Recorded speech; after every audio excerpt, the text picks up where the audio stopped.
Do you have advice for young people? Take on some responsibility. Do something for other people. You're doing something for yourself while you're doing that, even if you don't know it, for sure, because you're a community across time. Find something to serve.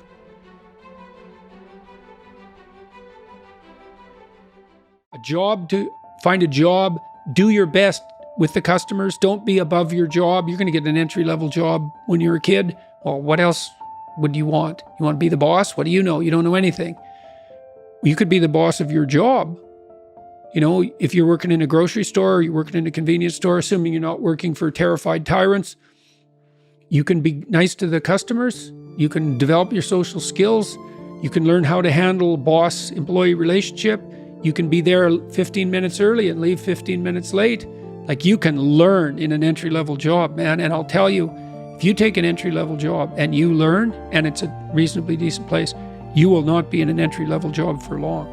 Because everyone who's competent is desperate for competent people. And if you go and show yourself as competent, there'll be a trial period. But if you go show yourself as competent, all sorts of doors you didn't even know were there will start opening like mad. So you strive for competence, for craftsmanship. Yeah. For discipline. You know, I mean, I said in one of the chapters in my books is focused on putting your house in order. It's like, well, how do you start? Make your bed. You know, it actually took me quite a long time in my life before I made my bed regularly in the morning. Most of my life was in pretty good order, but that was one thing I didn't have in order. My clothes in my closet as well, all that's in order. Not all of it. I'm cleaning out some drawers right now, but look around and see what bugs you in your room. Just look. It's like, okay, I'm in my room. Do I like this room? No, it bugs me. Okay, why? Well, the paint's peeling there and it's dusty there and the carpet's dirty and that corner's kind of ugly and the light there isn't very good and my clothes closet's a mess, so I don't even like to open it. Okay, that's a lot of problems. That sucks. That's a lot of opportunity. Pick something and fix it. Something that bugs you. Yeah, but not too much. So the rule is pick something that you know would pick a problem. Pick a solution to it that you know would help, that you could do, that you would do. So you have to negotiate with yourself. It's like, well, I won't clean up this room. How do you know? I've been in here for 10 years and I've never cleaned it up.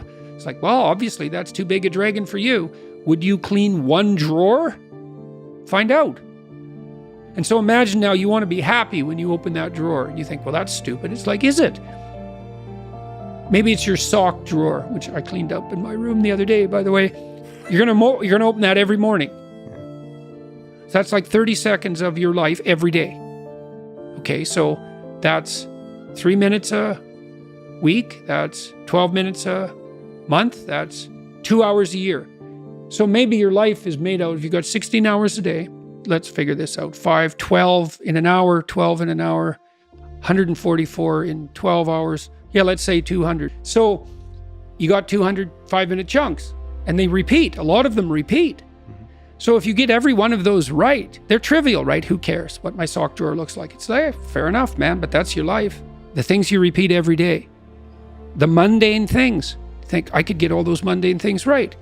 That's the game rules. It's like, now all the mundane is in place.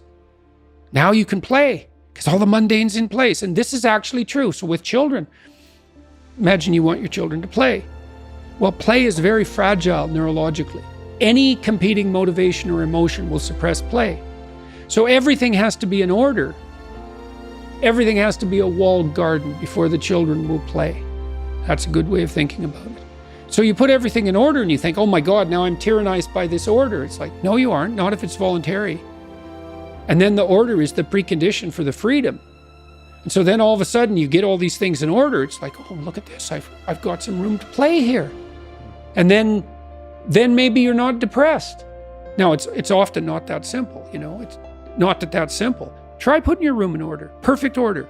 That's hard, man. I mean, it's a really powerful way to think about those 5-minute chunks. Just get one of them right in a day.